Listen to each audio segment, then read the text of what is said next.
கர்த்தருடைய பரிசுத்த நாமத்துக்கு ஸ்தோத்திரம் உண்டாகட்டும்.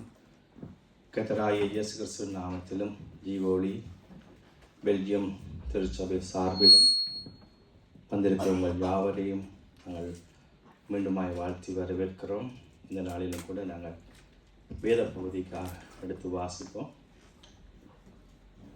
லூக்கா சுவிசேஷம்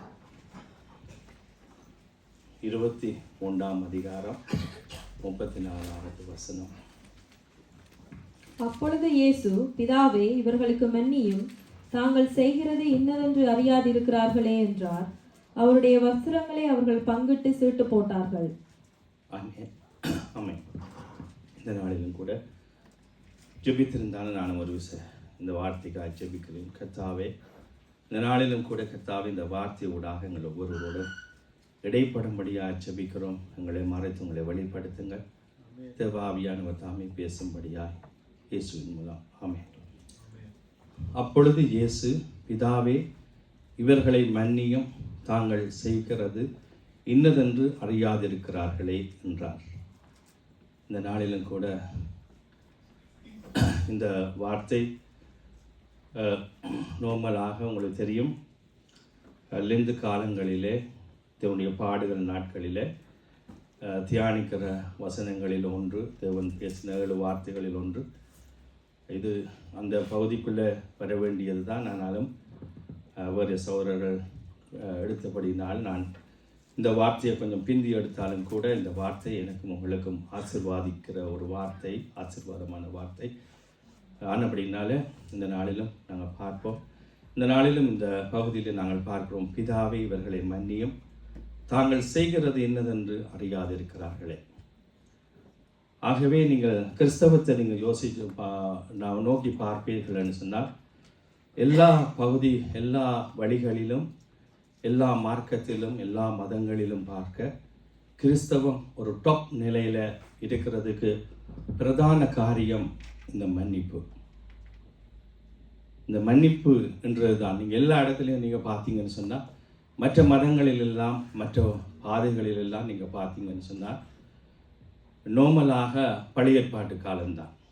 கண்ணுக்கு கண், பல்லுக்கு பல், அப்படியாக பார்க்குறோம். ஆனால் இந்த கிறிஸ்தவம் மட்டும்தான் எல்லாவற்றிலும் ஒரு மேலான உன்னதத்தில் உயரமாய் இருப்பதற்கு காரணம் இந்த தேவனுடைய வார்த்தை.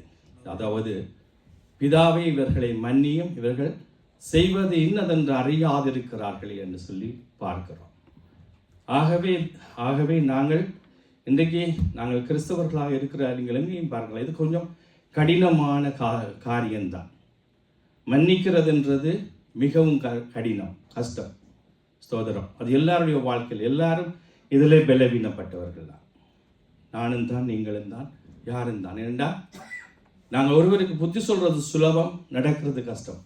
நாங்கள் சொல்லும்போது சொன்னால் என்ன சொல்லுவோம், பிரதர், இவரை உங்களுக்கு நீங்கள் இவரை மன்னிக்க சொல்கிறீங்க, அவர் செய்தது என்னன்னு உங்களுக்கு தெரியுமா, இவரையா மன்னிக்க சொல்கிறீங்க அப்படின்னு தான் ஒவ்வொருடைய இறுதியும் சொல்லும்.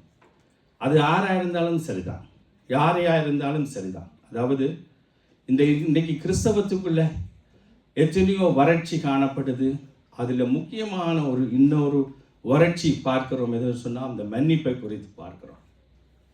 ஆனால் தேவன் என்னிடத்திலே உங்களிடத்திலே எதிர்பார்க்கிறது அந்த மன்னிப்பு. நாங்கள் மன்னிப்பு பெற்றவர்களாய், மற்றவர்களை மன்னிக்கிறவர்களாய் எங்களுடைய கிறிஸ்தவ ஓட்டம் இருக்கணும் என்று சொல்லி தேவன் தெளிவாக எனக்கும் உங்களுக்கும் எழுதி கொடுக்கிறார். எங்களுடைய வாழ்க்கையிலே அந்த மன்னிப்பு இருக்க வேண்டும் என்று சொல்லி. கஷ்டம், கடினம், பிரியமானவர்களே. சொந்தங்களையே நாங்கள் மன்னிக்க முடியாதவர்களாகத்தான் சாதாரண மனுஷர்கள் இருப்பார்கள். என்னுடைய சொந்த வாழ்க்கையிலே நான் பார்த்த காரியங்கள் இருக்கிறது. நான் மூத்த மகன், என்னுடைய 2வது தம்பியார் சுவிட்சர்லாண்டில் இருக்கிறார். தெரியும், நாட்டு பிரச்சனை, வீட்டு பிரச்சனைகள் இருக்குள்ள எல்லாரும் போனாங்க. என்னை விட அவர் கொஞ்சம் நாட்டு பிரச்சனையில் தோஞ்சவர் என்றபடினால கேகேஎஸ்ல இருந்து அவர் பிடிக்கப்பட்டு கேகேஎஸ்ல 2000 பேர் வச்சிருந்த ஆட்களில் ஒரு ஆளாக இருந்து நாங்கள் லஞ்சம் கொடுத்து 6 ஆர்மிக்கெல்லாம் லஞ்சம் கொடுத்து சுவிட்சர்லாந்துக்கு அனுப்பினோம். நான் தான் ஃபஸ்ட்டு வரணும், ஏன்னா நான் தான் மூத்த பிள்ளை. நான் 2 வருஷத்தால் 1.5 வருஷம் 2 வருஷத்தால் அதுக்குள்ளால வெளிக்கிட்டு வந்த போது தம்பியாரிடத்தில் கேட்டேன், காசு அனுப்பு, நான் வெளிநாட்டுக்கு வரணும் வரையில்லை தரையில்லை என்னட்டு இங்கே காசுண்டு. அவர் இங்கே வந்து சுவிஸில் நல்லா பறந்து தெரிஞ்சு கொண்டு இருக்கிறார், நல்ல விசாவும் கொடுத்துட்டான். அவர்கள் தங்கள் வீட்டை பார்க்காம எங்களை பார்க்காம இதுன்ட்டேன். நான் 1.5 வருஷமாக பேசுறதில்லை, ஆனால் நான் கிறிஸ்தவன். அவரோட எனக்குடைய எந்த உறவும் கிடையாது. அப்படி பல காரியங்கள் எங்களால் சொல்ல முடியும். ஆனாலும் கூட ஆனால் கிறிஸ்தவம் என்ன சொல்லுதுன்னு சொன்னால், என்னையும் உங்களையும் எப்படிப்பட்டவராயிருந்தாலும் யாராக இருந்தாலும் அவர்களை மன்னிக்கும்படியாக அங்கே சொல்லுகிறத நாங்கள் பார்க்கிறோம். நாங்கள் இந்த நிலையில் கொஞ்சம் பார்ப்போம்னு சொன்னால், எந்த நிலையில தேவன் இதை சொல்லுகிறார்னு சொன்னால் 33வது வசனத்தை வாசிங்க. கபாலஸ்தலம் என்ன சொல்லப்பட்ட இடத்தில் அவர்கள் சேர்ந்தபோது அங்கே அவரையும் அவருடைய வலது பக்கத்தில் ஒரு குற்றவாளியையும் அவருடைய இடது பக்கத்தில் ஒரு குற்றவாளியையும் சிலுவைகளில் அறைந்தார்கள். ஆமென். சிலுவையில் அறைந்தார்கள். சிலுவையிலே அறையப்படும் போது பிதாவே இவர்களை மன்னி. சாதாரண நிலையிலே ஆண்டவர் இந்த மன்னிப்பை குறித்து சொல்லவில்லை. பேஷன் ஆஃப் கிரைஸ்ட் பார்த்துருந்தா நீங்கள் பார்த்துருப்பீங்க. அந்த சிலுவையிலே அறையப்படும் போதுதான் அவர் சொல்லுகிறார், பிதாவே இவர்களை மன்னியும், இவர்கள் செய்வது இன்னதென்று அறியாமல் செய்கிறார்கள். அவர் இன்னதென்று தெரியாமல் செய்து கொண்டிருக்கிறார்கள் இல்லை. ஆனால் தேவன் எப்படியாக மன்னிக்கிறார்கள் சொன்னால், இவர்கள் ஒன்றும் தெரியாமல் இந்த காரியத்தை இந்த பிழையை செய்கிறார்கள், இவர்களை மன்னியும்னு சொல்லி. அதுக்கு இன்னும் ஒரு காரியத்தை இப்போ வாசிச்சு பாருங்கள். 32வது வசனம். குற்றவாளிகளாகிய வேறே 2 பேரும் அவரோட கூட கொலை செய்யப்படுவதற்கு கொண்டு போகப்பட்டார்கள். அதை விட்டுட்டு நீங்கள் இதை வாசிச்சு பாருங்க. மார்க் 15 27 28. மார்க் 15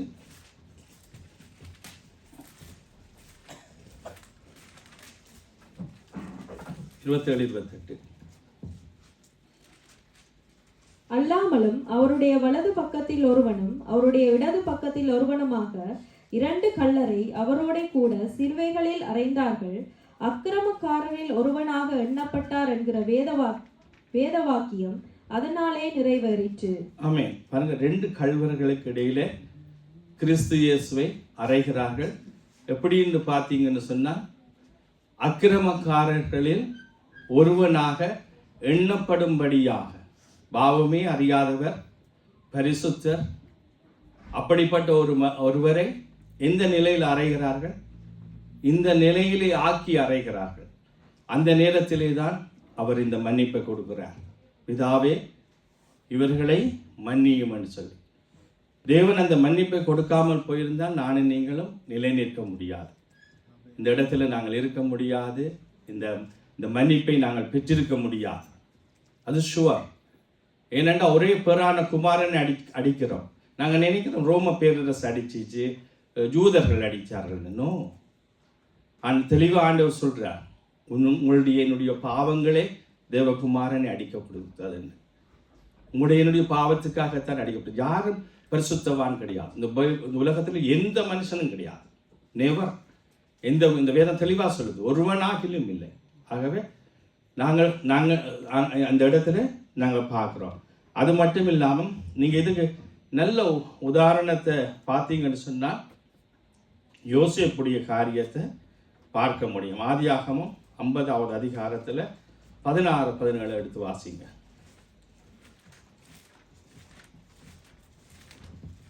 உம்முடைய சகோதரர் உமக்கு பொல்லாங்கு செய்திருந்தாலும் அவர்கள் செய்த துரோகத்தையும் பாதகத்தையும் நீர் தயவு செய்து மன்னிக்க வேண்டும் என்று உம்முடைய தகப்பனார் மரணமடையும் முன்னே உமக்கு சொல்லும்படி கட்டளையிட்டார். ஆகையால் உம்முடைய தகப்பனாருடைய தேவனுக்கு ஊழியக்காரராகிய நாங்கள் செய்த துரோகத்தை மன்னிக்க வேண்டும் என்று அவனுக்கு சொல்ல சொன்னார்கள். அவர்கள் அதை யோசேப்புக்கு சொன்னபோது அவன் அழுதான். ஆமென். இந்த இடத்துல என்ன நடக்குதுன்னு சொன்னால், உங்களுக்கு தெரியும், யோசேப்புக்கு அவனுடைய சொந்த சகோதரர்கள் பெரிய அநியாயங்களை செய்தார்கள். ஆனால் இப்போ யோசேப்புக்கு ஒரு சான்ஸ் கிடைக்குது. எப்படி என்று சொன்னால், பஞ்சம் ஏற்படுது. யோசேப்பை இவர்கள் சந்திக்கிறார்கள். யோசேப்பு இனங்கண்டு கொள்கிறான், என்னுடைய சகோதரங்கள் வந்திருக்காங்க என்று சொல்லி. ஆனால் யோசேப்புக்கு நல்ல சான்ஸ். ஏன் என்று சொன்னீங்கன்னு சொன்னால் இவங்க செய்தது கொஞ்சம் நெஞ்சம் இல்லை. யோசேப்பை தூக்கி குழியில் போட்டாங்க, அங்கே அந்த வித்தார்கள், அவன் ஜெயிலில் இருந்தான், பெரிய பெரிய கஷ்டங்களை எல்லாம் படுகிறதுக்கு சொந்த சகோதரங்கள்.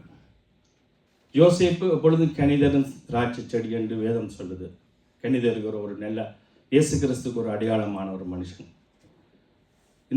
இந்த யோசேப்பு செய்த தவறு என்ன? தகப்பன் சொல்லி அனுப்புகிறார், சகோதரங்களுடைய சுகநிலத்தை கேட்டு வா. சுகநிலம் விசாரிக்க வந்தவன் தான் யோசேப்பு. இவங்களுக்கு யோசேப்பின் மேலே இருந்த அந்த காரியத்தின் நிமித்தமாக அவனை அப்படியாக செய்கிறார்கள். பாருங்கள், அதான் நான் உங்களுக்கு சொன்னேன், சொந்த இனம், சொந்த சகோதரம், சொந்த ஜனம், நல்ல நல்ல அதாவது பிளட் ரிலேஷனாக இருக்கிறவர்கள் உங்களை நோகப்படுத்தும் போது மிகவும் நோகும். அது கணவன் மனைவியாக இருக்கலாம், பிள்ளைகளாக இருக்கலாம், அல்லது சகோதரங்களாக இருக்கலாம், அல்லது தாய் தகப்பனாய் கூட இருக்கலாம். ஏன்னா உலகத்தில் நீங்கள் பார்க்கலாம், சில தாய் தகப்பன் சில பிள்ளைகளை நல்லா நேசிப்பார்கள், சில பிள்ளைகளை நாட்டிலெல்லாம் நீங்கள் பார்க்கலாம். அதெல்லாம் அவர்களுக்கு ரொம்ப வலியாக இருக்கும் கண்டிப்பாக. ஆனால் இப்போ யோசேப்புக்கு ஒரு நல்ல சான்ஸ் கிடைக்கிறது. கடைசி நேரத்தில் வந்து யோசேப்பினிடத்தில் வருகிறார்கள். அப்படி வந்தபோது அந்த யோசேப்பினுடைய சகோதரங்கள், இதை செய்தவர்களுக்கு வடிவா தெரியும், யோசேப்பு எங்கேயாவது ஒரு இடத்துல வச்சு எங்களை முடிப்பான், எப்போ அப்பா செத்தவர். அதைத்தான் இப்போ ரெக்கமெண்ட் பண்ணுகிறார்கள். தகப்பன் செத்துட்டார் சொல்கிறார், அப்பா இருக்கும் போதே அப்பாவோட பேரை வச்ச சொல்கிறாங்க. அப்பா இருக்கும்போதே எங்களுக்கு சொன்னவர் பாருங்க, அது அழகாக எழுதப்பட்டிருக்கு. உம்முடைய சகோதரர் உமக்கு பொல்லாங்கு செய்திருந்தாலும் அவர்கள் செய்த துரோகத்தையும் பாதகத்தையும் நீர் தயவு செய்து மன்னிக்க வேண்டும் என்று உம்முடைய தகப்பனார் மரணம் அடையும் முன்னே உமக்கு சொல்லும்படி கட்டளையிட்டார். அப்பா சொன்னவர் என்னென்னா, இவன் யோசேப்பு தகப்பனில் நல்ல பாசம், தகப்பன் யோசேப்பில் நல்ல பாசம், இப்படி சொல்லியாவது தப்பலாம் அப்படின்னு சொல்லித்தான் இந்த சகோதரங்கள் அதை அறிவிக்கிறார்கள். ஆனால் நீங்கள் பார்த்தீங்கன்னு சொன்னால் யோசேப்பு கர்த்தருக்கு முன்னடையாளம். ஆகியால் உம்முடைய தகப்பனாருடைய தேவனுக்கு ஊழியக்காரராகிய நாங்கள் செய்த துரோகத்தை மன்னிக்க வேண்டும் என்று அவனுக்கு சொன்னார்கள் என்று சொல்லி நாங்கள் பார்க்கிறோம். ஆனால் யோசேப்பு அந்த சந்தர்ப்பத்தை அவர்களுக்கு மன்னித்து, அவர் நோமலாகவே இயேசு கிறிஸ்துவுக்கு அங்கே முன்னடையாளம் என்று சொல்லி நாங்கள் பார்க்கிறோம். அவ்வளவு துரோகத்தை, விற்றவர்களை, குழியிலே போட்டவர்களை, சொந்த சகோதரங்களை, நல்லதை செய்தவன், அவன் விசாரிக்க வந்தவன், தகப்பனுக்கு கீழ்ப்படிந்தவன் நடந்தவன், தன் சொந்த சகோதரத்தை விசாரித்தவன், அவனுக்கு தான் இவங்க துரோகம் செய்கிறாங்க. அவனை யோசேப்பு மன்னித்தார். ஏன்? கிறிஸ்துவுக்கு முன்னடையாளம். ஆகவே நீங்களும் நானும் தேவனுடைய பிள்ளைகள், அதே கிறிஸ்துவுடைய அடிச்சுவடுகளில் நடக்க வேண்டியவர்கள். அடுத்தவர்களை என்னதான் உங்களை குழியில் போட்டாலும் சரி, விற்றாலும் சரி, என்ன செய்தாலும் நானும் நீங்களும் மன்னிக்க வேண்டியவர்களாக இருக்கிறோம். அதுதான் வேதம் எங்களுக்கு உங்களுக்கு சொல்லிக் கொடுக்கும். மிச்சத்தை நாங்கள் பார்ப்போம். ஆகவே அங்கே யோசேப்பே ஃபர்ஸ்ட் முன்னடையாளம் எங்களுக்கு முன்னுக்கே அங்கே போட்டு காட்டப்படுது. யோசேப்பை பாருங்க. நீங்க பார்த்தீங்கன்னு சொன்னால் யோசேப்பு அதை சரியான தரிசனமாக பார்க்கிறான். பார்த்தீங்கன்னு சொன்னால் 20வது வசனம் வாசிங்க.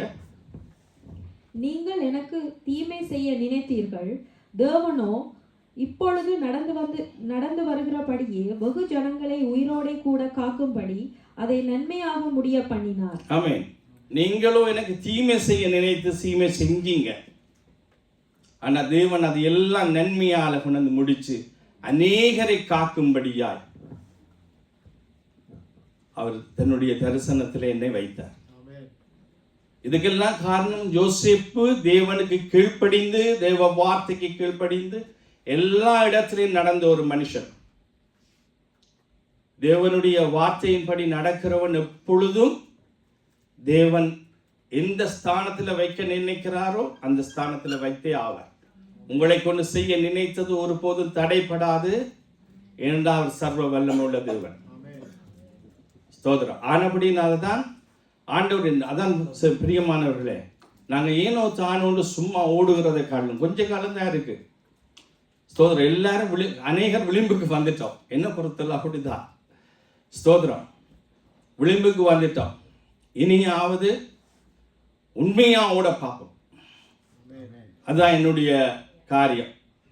ஆடாத ஆட்டமெல்லாம் ஆடியாச்சு, பாடாத பாட்டெல்லாம் பாடியாச்சு.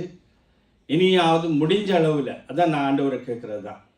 சோதரம், இருக்கிற கொஞ்ச காலம் இருந்தாலும் உம்முடைய வார்த்தையில இந்த யோசேப்புகளை போல எங்களுக்கும் ஒரு கொஞ்சம் கிருபையை அருளுங்க சுவாமி. அந்த மாதிரி நாங்கள் பார்ப்போம்.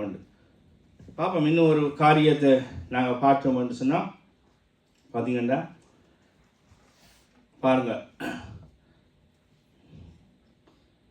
பாருங்க ஆண்டவர் எப்படிப்பட்டவராக மன்னிக்கிறார் என்று சொல்லி பார்த்தீங்கன்னா, இந்த லூக்கா 15ஆம் அதிகாரத்தில், லூக்கா 15வது அதிகாரம்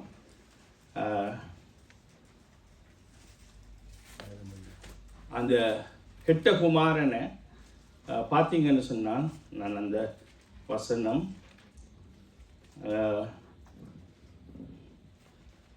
20வது வசனம் வாசிச்சு பாருங்க.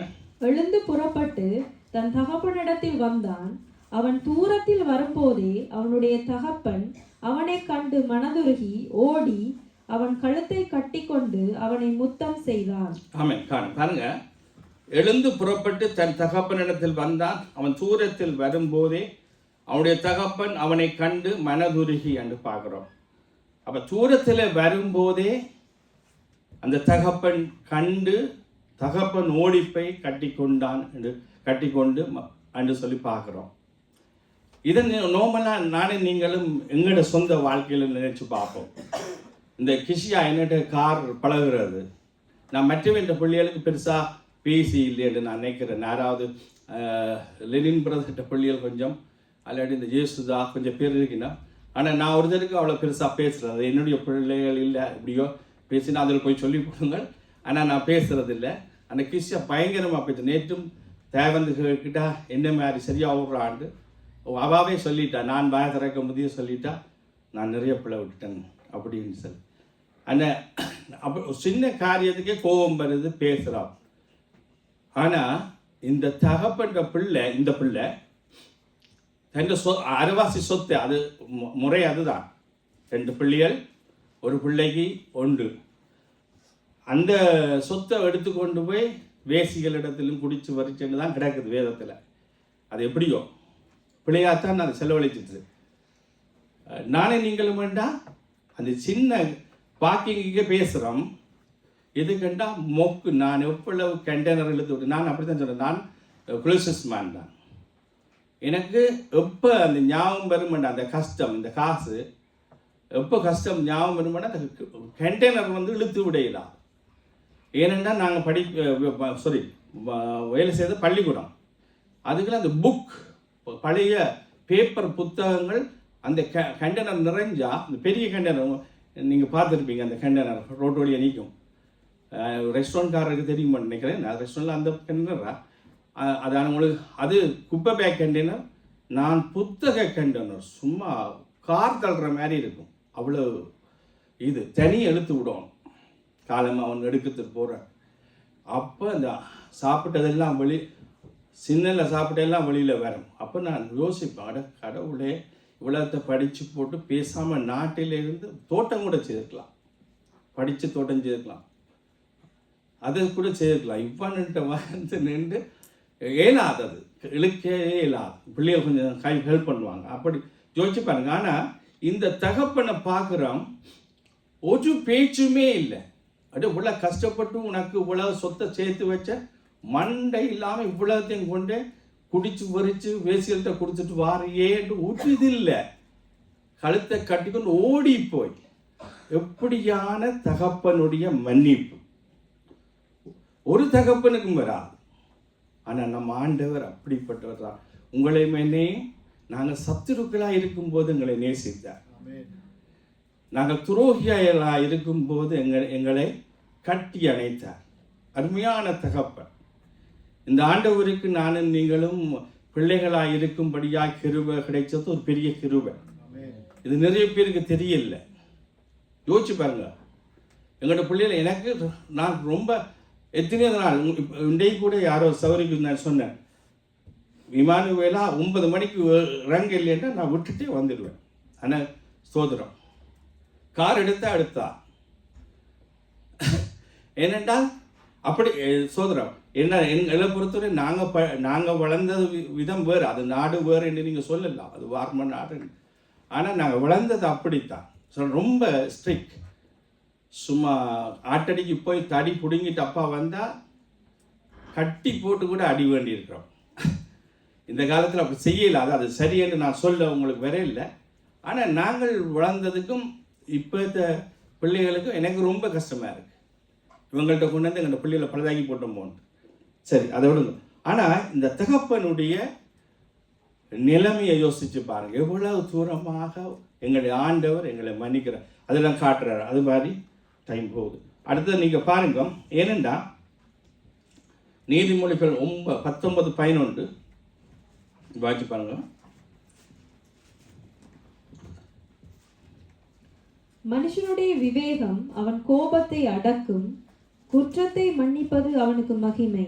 ஆமென். குற்றத்தை மன்னிப்பது அவனுக்கு மகிமை. ஆகினபடினால தயவு செய்து ஆண்டவர் சொல்லுகிற வார்த்தைகளை நாங்கள் கேட்போம். என்னென்ன இன்றைக்கு கிறிஸ்தவத்தில் நான் உங்களோட குடும்ப கதையை கதைக்கிறேன்னு சொல்லாதீங்க. வீட்டுக்கு ஒரு வாசல் படி சொந்த புருஷனை மன்னிக்க முடியலை, சொந்த மனைவியை மன்னிக்க முடியலை, பிள்ளைகளை மன்னிக்க முடியலை. நான் பிள்ளைகளுக்கு சொல்கிறதா, எங்கள் வீட்டில் வாத்தியார் அடிச்சண்டே சொல்லக்கூடாது. நல்ல குருநாதர் நம்மை வருத்துவது கொல்லவல்ல. அப்படித்தான் எங்களோட வீடுகள். வாத்தியார் அடித்தா எங்கள் வீட்டையும் அடிவுல பார்க்கும். இன்னத்துக்கு உனக்கண்டு ஸ்தோத்திரம். அந்த காலத்து படிப்புகள் அப்படித்தான், அந்த காலத்து வாழ்க்கைகள் அப்படித்தான். ஆனால் இன்றைக்கு சொந்த தாய் தகப்பன் சொல்ல முடியல பிள்ளைகளுக்கு. பெரிய கஷ்டம். உங்களுக்கு ஒரு நான் பிரசங்கம் எடுத்து வச்சிருக்கேன், அதுதான் கொடுக்க நினைச்சேன்னா இது லேட்டாக போகுதே இல்லை. போன முறை பாத்தியை விட்டபடியே இது லேட்டாக போச்சு. எனக்கு லேட்டாக போச்சேன்னு சொல்லி. ஆனால் லேட் ஆனாலும் கர்த்தருடைய வார்த்தை எப்பவுமே தியானிக்க அது அமிர்தம்தான், அது தேவைதான். ஏண்டா மன்னிப்பு நமக்கு எதுக்கு அவசியம்னு பார்க்கணும். டைம் போகுது பாருங்க. ஐயோ, அடுத்தது நீங்கள் பார்த்தீங்கன்னு சொன்னால் ஏண்டா அங்கே நீங்கள் பார்த்தீங்கன்னா மத்தேயு 54:5-44 சீக்கிரமா வாசிங்க.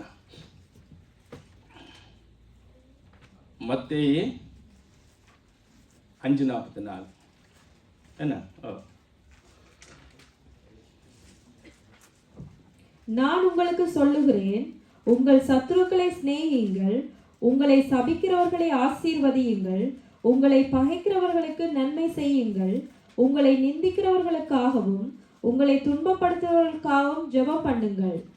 ஆமென். பாருங்க, உண்மையாகவே கஷ்டமான காரியம். நான் உங்களுக்கு சொல்லுகிறேன், தீமையோடு எதிர்த்து நிற்க வேண்டாம். பாருங்க, அதுதான் 44. ஓகே, சரி. நான் உங்களுக்கு சொல்லுகிறேன், உங்கள் சத்துருக்களை சிநேகியுங்கள், உங்களை சபிக்கிறவர்களை ஆசீர்வதியுங்கள், உங்களை பகைக்கிறவர்களுக்கு நன்மை செய்யுங்கள், உங்களை நிந்திக்கிறவர்களுக்காகவும் உங்களை துன்பப்படுத்துறவர்களுக்காகவும் ஜெபம் பண்ணுங்கள். உண்மையாகவே இதை போல ஒரு கிறிஸ்தவ பகுதியை வேற எங்குமே நீங்க பார்க்க மாட்டீங்க. இந்த பகுதி பாருங்க, இங்க பாருங்க, இதுல என்ன இருக்கு? பயங்கரம். பார்க்க மாட்டீங்க. யோசிச்சு பாருங்க. ஒரு முறை நான் கேள்விப்பட்டேன், இதெல்லாம் நிறைய கதைகள் சொல்லலாம், நான் டைம் காணாது, சும்மா வேஸ்டாக போயிடும். ஆனால் விவேகானந்தர் அமெரிக்காவுக்கு போனாராம். அமெரிக்காவில் போயிட்டு அமெரிக்கா எப்படி பேசுவாங்க, லேடிஸ் அண்ட் ஜென்டில்மேன் அப்படி பேசுவாங்க. அப்போ அப்படி பேசினாங்க. ஆனால் விவேகானந்தர் டைம் வந்துச்சு. அப்போ அவர் பேசும்போது பேசினாராம் இந்த கிறிஸ்தவத்தில் இருந்து எப்படின்னு சொன்னால் சகோதர சகோதரிகளை கண்டு பேசினார்.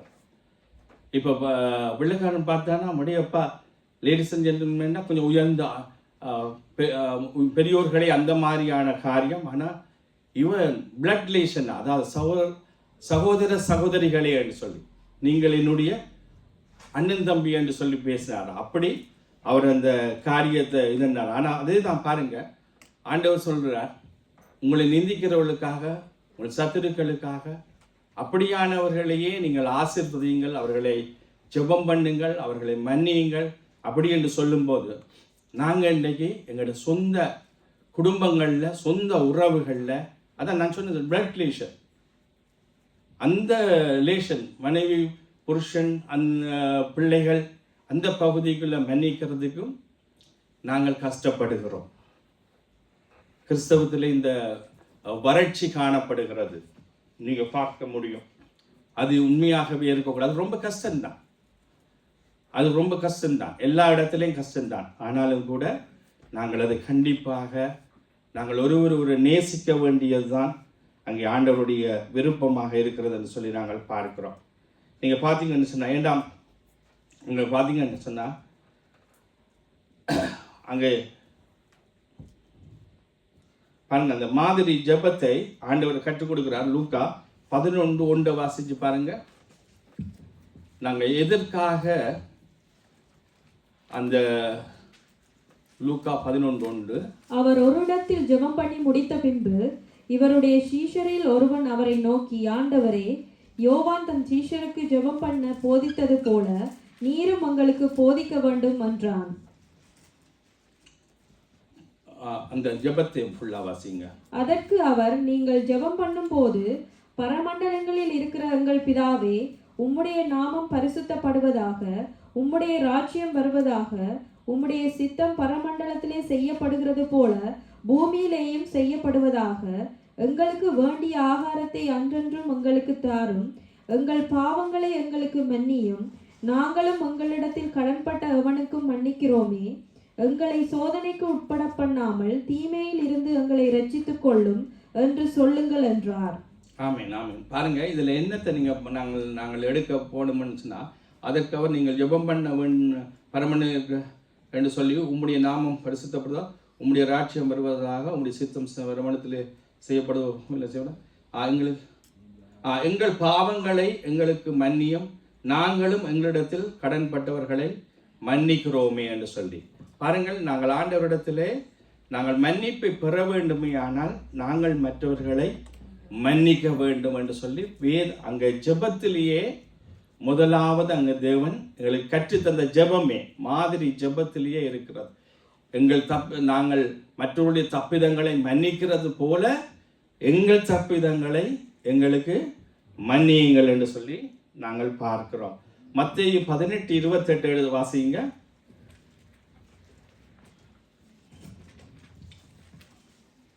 அப்படி இருக்க அந்த ஊழியக்காரன் புறப்பட்டு போகையில் தன்னிடத்தில் 100 வெள்ளிப்பணம் கடன்பட்டிருந்தவனாகிய தன் உடன் வேலைக்காரரில் ஒருவனை கண்டு அவனை பிடித்து தொண்டையை நெரித்து, நீ பட்ட கடனை எனக்கு கொடுத்து தீர்க்க வேண்டும் என்றான். ஆமென். பாருங்க, இதுல என்ன சொல்லுகிறாருன்னு சொல்லி பார்த்தீங்கன்னு சொன்னா, அங்கே ஒருவன் அங்கே 100 வெள்ளிக்காசு அங்கே கடன்பட்டவனாக காணப்படுகிறான். ஆனாலும் கூட அவனால் கொடுக்க திராணி இல்லாத போது அவன் அங்கே மன்னிப்பு பெற்றுக்கொள்ளுகிறான் என்று சொல்லி நாங்கள் பார்க்கிறோம்.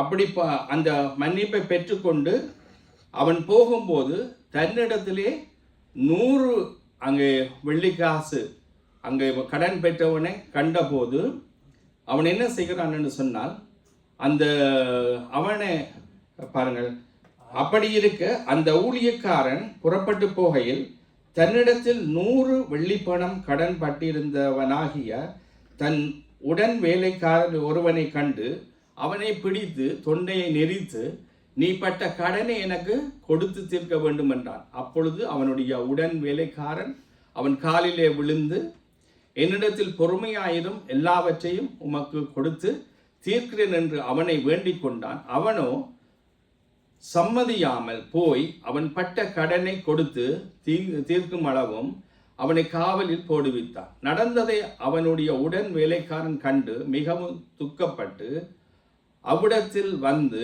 நடந்ததை எல்லாம் அறிவித்தார். அப்பொழுது அவனுடைய ஆண்டவன் அவனை அழைப்பித்து, பொல்லாத ஊழியக்காரனே, நீ என்னை வேண்டிக் கொண்டபடியினால் அந்த கடன் முழுவதையும் உனக்கு மன்னித்து விட்டேன். நான் உனக்கு இறங்கினது போல நீயும் உடன் வேலையாட்களுக்கு இறங்க வேண்டாமோ என்று சொல்லி அவனுடைய ஆண்டவன் கோபம் அடைந்து அவன் பட்ட கடனை எல்லாம் தனக்கு கொடுத்து தீர்க்கும் அளவும் உபாதிக்கிறவர்களிடத்தில் அவனை ஒப்பு கொடுத்தான் என்று சொல்லி நாங்கள் பார்க்கணும். பாருங்க, அதான் நான் உனக்கு இறங்கினது போல நீயும் உடன் வேலையாளுக்கு இறங்க வேண்டாமோ என்று சொல்லி என்று பார்க்கிறோம். ஆகவே தேவன் அதைத்தான் எங்களிடத்தில் விரும்புகிறார். தேவன் எங்களுக்கு பெரிய காரியங்களை, பெரிய பாவங்களை, எத்தனையோ காரியங்களை எங்களுக்கு மன்னித்திருக்கிறார். ஆனால் எங்களிடத்திலே யாராவது ஒரு காரியத்தை நாங்கள் செய்தால் அது ஒரு சின்ன காரியமாக தான் இருக்கு. நிச்சயமாக தேவன் எங்களுக்கு மன்னித்தது ஒரு பெரிய காரியமாக இருக்கும். ஆனால் எங்களுக்கு நாங்கள் ஒரு சிறிய காரியத்தை மன்னிக்க கஷ்டப்படுகிறோம் என்று தான் அங்கே வேதத்தில் சொல்லப்படுகிறத நாங்கள் பார்க்கிறோம். நாங்கள் மன்னியாதிருந்தால் இந்த பகுதி எதை காண்பிக்குதுன்னு சொன்னால், நாங்கள் எங்களிடத்திலே கடன்பட்டவர்கள், அதாவது எங்களுக்கு ஏதாவது ஒன்று செய்தவர்களை நாங்கள் மன்னிக்காமல் போனால் நாங்கள் செய்த அந்த பெரிய தப்பிதம் மன்னிக்கப்பட மாட்டாது. அதற்கான தண்டனையை நாங்கள் பெற்றுக்கொள்ளுவோம். ஆகவே நாங்கள் எதற்காக மன்னிக்க வேணும், மற்றவர்களை மன்னிக்க வேணும் என்று சொன்னால் எங்கள் தப்பிதங்கள் மன்னிக்கப்படும்படிக்கு நாங்கள் எங்களிடத்திலே கடன்பட்டவர்களை அல்லாட்டி எங்களிடத்திலே மன்னிக்க வேண்டியவர்களை நாங்கள் மன்னிப்பு கொடுக்கிறோம். அதாவது மன்னிப்பு கொடுக்கிறவர்களாக இருக்க வேண்டும், நாங்கள் மன்னிப்பு பெறுகிறவர்களாக இருக்க வேண்டும். அதுதான் கிறிஸ்தவம். மற்றபடி காரியம் இல்லை. அது எவ்வளவு முறை நாங்கள் மத்தேயு 18:21-22 வாசிங்க. அப்பொழுது பேதுரு அவரிடத்தில் வந்து, ஆண்டவரே, என் சகோதரன் எனக்கு விரோதமாய் குற்றம் செய்து வந்தால் நான் எத்தனை தரம் மன்னிக்க வேண்டும்? 7 தரம் மட்டுமோ என்று கேட்டான். அதற்கு இயேசு, 7 தரம் மாத்திரமல்ல, 770 தரம் என்று உனக்கு சொல்லுகிறேன். பாருங்க, பேதுரு கேட்கிறேன் 7 தரம். நான் எனக்கு இது விளங்காம நான் யோசிச்சேன், எனக்கு இது தெரியல. அப்போ இன்னொரு இடத்திலோட சம்பாசிச்சு பார்த்தேன். 7 ஒரு நிறைவு தானே, அப்படித்தானே நான் கேள்விப்பட்டிருக்கோம். ஏன்னா பைபிள் எங்களுக்கு கொஞ்சம் புதுசு தானே, உண்மைதானே. அப்போ நான் சொன்னேன், ஒருவேளை இந்த பேதுரு 7 நிறைவு, அப்போ அதனால தான் 7 சொல்லியிருக்காங்க. இஸ்ரவேலில் ஒரு முறைமை இருக்கான். என்னென்னு சொல்லிட்டா, இப்போ நான் போய் ஒரு ஒரு அங்கே அந்த நேரத்தில் அந்த வழக்கு இதுதானே, அந்த அந்த சங்கம் தான். அந்த இடத்துல போயிட்டு இப்போ நான் போய் கம்ப்ளைண்ட் பண்ணுறேன், சுரேஷ் பிரதர் சும்மா எடுக்கிறேன், சுரேஷ் பிரதர் எனக்கு இப்படி செய்கிறா அப்படின்னு சொல்கிறேன். அப்போ அவங்க கேட்பாங்களாம், இது ஃபர்ஸ்ட் டைமா செகண்ட் டைமா அப்படின்னு. அவங்கள்ட்ட ஒரு சட்டம் இருக்குது, அது இருக்கிறதுக்கு கிட்டத்தட்ட 3 தரம் ஆவது இருக்கணும். சுரேஷ் பிரதர் எனக்கு 3 முறைக்கு மேலேயாவது செய்யணும். 3 முறை என்றால் நீ பேசாமல் ஓகே சமாளித்து போகணும். அப்போ அதுக்காகத்தானா, இது சரியோ பிள்ளையோ தெரியல, அவர் சொன்னது தான். அதுக்காகத்தான் இந்த பேதுரு என்ன செய்யாண்டா 3 முறை. ஆகவே 3க்கு மேலே டபுள் 6, அப்போ 7. அப்போ நான் 7 முறை நான் மன்னிச்சா போதுமா அப்படின்னு சொல்லி என்ற ஆண்டவர் அப்படி தான் சொல்ல போகிறேன் என்று சொல்லி போட்டு அவர் சொன்னார். ஆனால் ஆண்டவர் சொன்னார் 7 முறை அல்ல, 770 தரம் நீ மன்னின்னு. அதன் அர்த்தம் என்ன? அவன் இந்த உயிரோடு இருக்கிற நாள் எல்லாம், நீ உயிரோடு இருந்தாலும் சரி, அவன் உயிரோடு இருந்தாலும் சரி, அவ்வளவு நாளும் உனக்கு தவறு செய்தாலும் அவ்வளவு நாளும் நீ அதை மன்னிச்சுக்கோ. நீங்கள் வடிவா பாருங்க, நாங்கள் கடைசி வரைக்கும் அவரே மன்னிச்சு கொண்டிருக்கிறோம். ஏன்னா மன்னிக்கிறதுனால நாங்கள் ஒன்றும் இருந்து போகிறதில்ல, அதை பார்த்து முடிப்போம். அப்போ அங்கே அதைத்தான் நாங்கள் பெற்றுக்கொள்கிறோம். அதான் கிறிஸ்தவம் மிக மிக மிக பெஸ்டானது, மிக மிகமான உண்மையாக தான். கிறிஸ்தவத்துக்கு மேலே ஒன்றுமே இல்லை, அப்படி பார்க்குறோம். வேண்டாம், அந்த அளவுக்கு மன்னிக்கும்படியாக அங்கே சொல்லுகிறத நாங்கள் பார்க்கிறோம். பாருங்க, அந்த பார்த்தீங்கன்னு சொன்னால், அந்த யோபுடைய காரியத்தில் நீங்கள் பார்த்தீங்கன்னு சொன்னால், அங்கே பாருங்க, யோபு 42 நாங்கள் வாசிக்கிறோம். யோபு 42ஆம் அதிகாரம் 42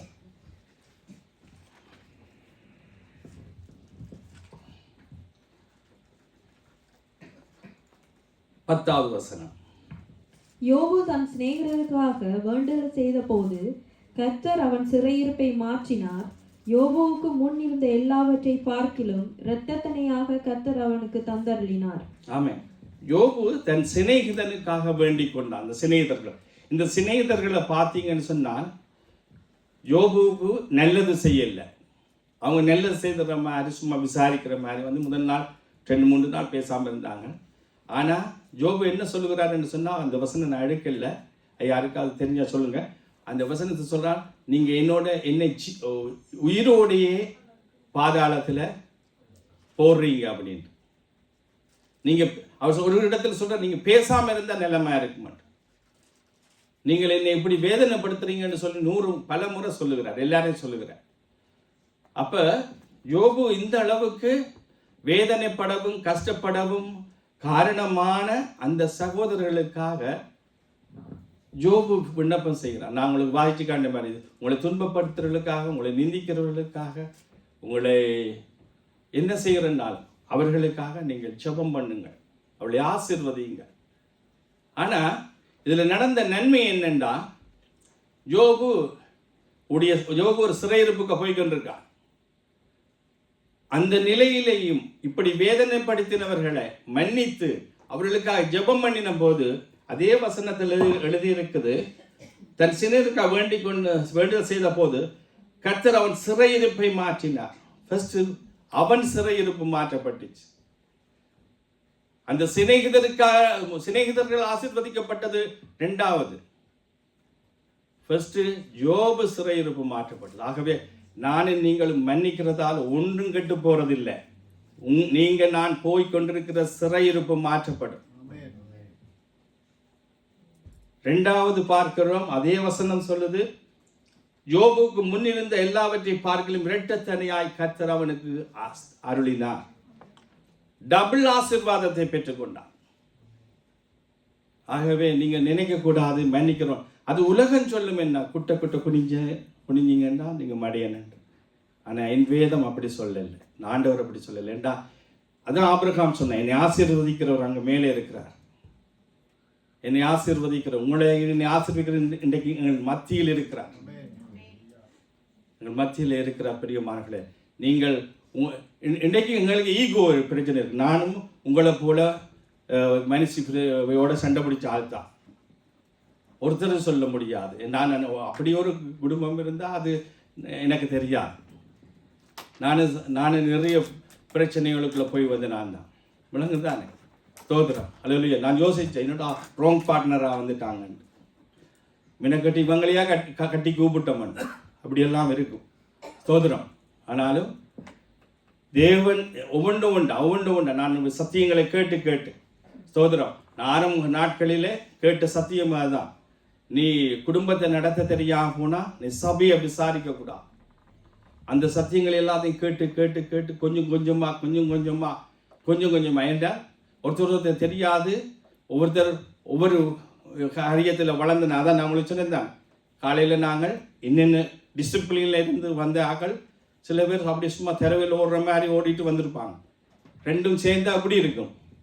ஒன்று ஒரு பக்கம், இன்னொரு பக்கம் தான் ஓட பார்க்கும். ஆனால் தேவன் கொஞ்சம் கொஞ்சமா உங்களோட பார்ட்னர் ஒன்றும் ராங் பார்ட்னர் கிடையாது. சேர்ந்த இருக்கிற பார்ட்னரை ஒருத்தருக்கு உங்களுக்கு யாரை இணைக்கணும்னு கர்த்தருக்கு தெரியும். அதை எப்படி சேவ் பண்ணணும்ன்றதும் கர்த்தருக்கு தெரியும். நீங்கள் 2 பேரும் செய்ய வேண்டியது காரியம், ஒரு கணவன் மனைவியா இருந்தா கர்த்தருடைய வார்த்தையை கீழ்ப்படிந்து கர்த்தருடைய வார்த்தையில நடவுங்கள். அது உங்களுக்கு ஆசீர்வாதம். அது உங்களை சரியா சீர்படுத்தும், ஸ்திரப்படுத்தும், நிலைநிறுத்தும். வேதம் தெளிவா சொல்லுது. நீங்க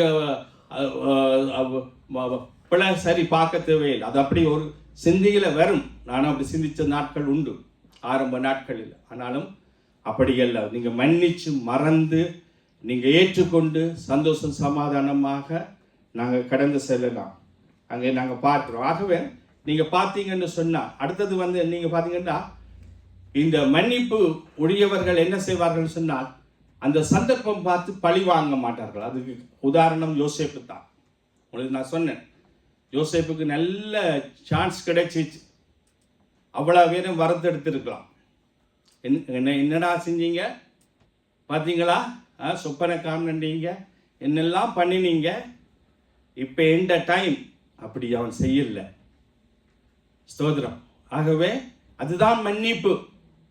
சந்தர்ப்பம் பார்த்து அடிக்கிறதல்ல மன்னிப்பு. இதுதான் மன்னிப்பு. இதுதான் கிறிஸ்தவம். இதுதான் கிறிஸ்து எங்களுக்கு காண்பித்து போன பாத கிறிஸ்தவம், மன்னிப்பு என்று சொல்ற. மன்னிப்பு கட்டாயம் முக்கியம் பிரியமானவர்கள். ஏனென்றால் நானும் நீங்களும் மன்னிப்பதனாலே ஆசீர்வதிக்கப்படுகிறோம். அந்த மன்னிப்புன்ற பகுதி என்னிடத்திலே உங்களிடத்திலே வாழ்க்கையில் இருக்கும்னு அது எப்படிப்பட்ட மனுஷனாக இருந்தாலும் சரிதான், எப்படிப்பட்ட மனுஷராக இருந்தாலும் சரிதான். நாங்கள் மன்னிக்கப்படும் போது அங்கே நாங்கள் ஆசீர்வதிக்கப்படுவோம். நான் இந்த செய்தியில் எடுத்துக்கொண்டு இருக்கும்போது நான் ஒரு நாள் அந்த வேர்ஷிப் பகுதிகள், அந்த இது பகுதிகள் பார்த்து கொண்டிருக்கும் போது ட்ரிங்கோ பாஸ்டர், என்ன பேர் அந்த பாஸ்டருக்கு, ராஜேந்திரன் என்ன பேர், சந்திரசேகர் ஒரு எழுதின பாடலை நான் பார்த்துனேன். வேண்டாம் வேண்டாம் உனக்கு கசப்பு வேண்டாம் என்ற ஒரு பாடல். நிறைய பேர் கேட்டிருப்பீங்கன்னு நினைக்கிறேன். அதுலேயே அவர் தன்னுடைய சாட்சியை சொல்லுகிறார். அவர் கொழும்புல ஊழியம் செய்து கொண்டிருந்திருக்கிறார். அந்த கொழும்புல அந்த அந்த திருமணத்தை அவர்கள் செய்து வைக்கல. ஒருவேளை அது எப்படி அந்த திருமணமோ தெரியல, ஏன் செய்து வைக்கலன்னு தெரியல, அதில் சொல்லப்படலை. அந்த இதில் அவர் கோவிச்சு கொண்டு ட்ரிங்கோவுக்கு வந்திருக்கிறார். ட்ரிங்கோவில் வந்து அந்த கசப்போட கூட சபையை ஆரம்பித்து அவர் ஒரு மூப்பராக இருந்திருக்கிறார் நினைக்கிறேன். பாஸ்டராக அந்த இடத்துல ட்ரிங்கோவில் வந்து அதை இது பண்ணியிருக்கிறார். ஆனால் அவர் பல வருடங்களாக அவருடைய ஊழியத்தில் ஒரு பெரிய வளர்ச்சி கிடையாது, பெரிய வறுமை. அவர் இந்த கிட்டார் சொல்லி கொடுக்கறது, ஓகன் சொல்லி கொடுக்கறது, கீபோர்ட், அதில் ஒரு 300 ரூபா தானே வருவான். பிள்ளை பிறந்துட்டு பிள்ளைக்கு சாப்பாடு, வீட்டுக்காரர், அந்த காசு மிகவும் கஷ்டப்பட்டாராம். ஆனால் ஆண்டவரிடத்தில் ஒன்றா போய் அழுது கேட்டாராம். ஆண்டவர் சொன்னாராம், முதலாவது உன்னுடைய இருதயத்தில் இருக்கிற கசப்புகளை நீக்கி போடு, அந்த கோபத்தை, அதாவது அந்த அந்த அந்த மன்னிக்க முடியாத தன்மையை. அப்போ உடனே கொழும்புக்கு அந்த பாஸ்டர், அந்த தலைமை போதவரிடத்தில் எடுத்து, பாஸ்டர் எங்களை மன்னிச்சு கொள்ளுங்க அப்படின்னு சொன்ன போது இந்த பாஸ்டர் சொன்னார், நான் என்னத்துக்கு மன்னிப்பு கேட்குறேன், நான் எப்போவோ நீ என்னை விட்டு போயிட்ட, நான் எப்போவோ அதை மறந்துட்டு. அது இல்லை பாஸ்டர், நான் உங்கள் மேலே வச்சிருந்த கசப்பு 4 ஆண்டு. அவர் அதை மன்னித்து ஜெபம் பண்ணி அவரை ஆசீர்வதித்த பிறகு தான் இந்த பாடலை ஆண்டவர் கொடுத்தாராம்.